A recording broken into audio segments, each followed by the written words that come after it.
ഞാൻ എക്സാമിന് മുന്നേ 7 പ്രാവശ്യം പ്രദക്ഷിണ പ്രാർത്ഥന ചൊല്ലി പ്രാർത്ഥിക്കും.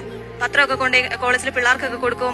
അങ്ങനെ ഞാൻ 4th ഇയറിൽ എനിക്കൊരു കൂട്ടുകാരി ഉണ്ടായിരുന്നു. അപ്പൊ ഞങ്ങൾ കമ്പൈൻ സ്റ്റഡി ചെയ്തു. അപ്പൊ ഞാൻ പ്രാർത്ഥിക്കും അവക്കും കൂടെ നല്ല മാർക്ക് കിട്ടി, ഞങ്ങൾക്ക് 2 പേർക്കും ഡിസ്റ്റിങ്ഷൻ കിട്ടണമെന്നൊക്കെ പ്രാർത്ഥിക്കുമായിരുന്നു. അങ്ങനെ 4th ഇയറിന്റെ റിസൾട്ട് വന്നു, ഞങ്ങൾക്ക് 2 പേർക്കും ഡിസ്റ്റിങ്ഷനും കിട്ടി. കോളേജ് ഓവറോൾ ഞങ്ങൾക്ക് 2nd കിട്ടി.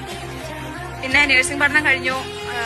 ആ സമയത്ത് ഇനി എന്തിനു പോകും, ജോലി എടുത്താലും ഇപ്പം നഴ്സിംഗ് കടം എടുത്ത് പഠിച്ചു. പുറകെ അനിയത്തിയും നഴ്സിംഗ് പഠിക്കുന്നു. ഇനിയിപ്പോ അനിയൻ +2 കഴിഞ്ഞ് അവനും നഴ്സിംഗ് എടുത്തു. അപ്പൊ 3 പേരുടെ പഠനവും കടങ്ങളും ഒന്നും നമുക്ക് ചിലപ്പം താങ്ങാൻ പറ്റിയെന്ന് വരില്ല. അപ്പൊ ഞാൻ വിചാരിച്ചു ജോലിക്ക് പോകുന്നതുകൊണ്ട് എനിക്കൊന്നും കിട്ടാനില്ല. 10,000 രൂപ കിട്ടുമായിരിക്കും ഇവിടെ എവിടെയെങ്കിലും ജോലി ചെയ്താൽ. അപ്പൊ ഞാൻ എല്ലാം ജർമ്മൻ പഠിക്കാൻ പോകാന്നുള്ള രീതിയിൽ അതും കടം വാങ്ങി തന്നെ ആ സമയത്തൊക്കെ ദൈവം നമുക്ക് ഓരോരുത്തരിലൂടെ എല്ലാം ചെയ്തു തന്നു. പൈസ ആയാലും കാര്യങ്ങളെല്ലാം എല്ലാം മാതാവ് ഞങ്ങൾക്ക് സെറ്റാക്കി തന്നു. അങ്ങനെ ഞാൻ ജർമ്മൻ പഠിച്ചു.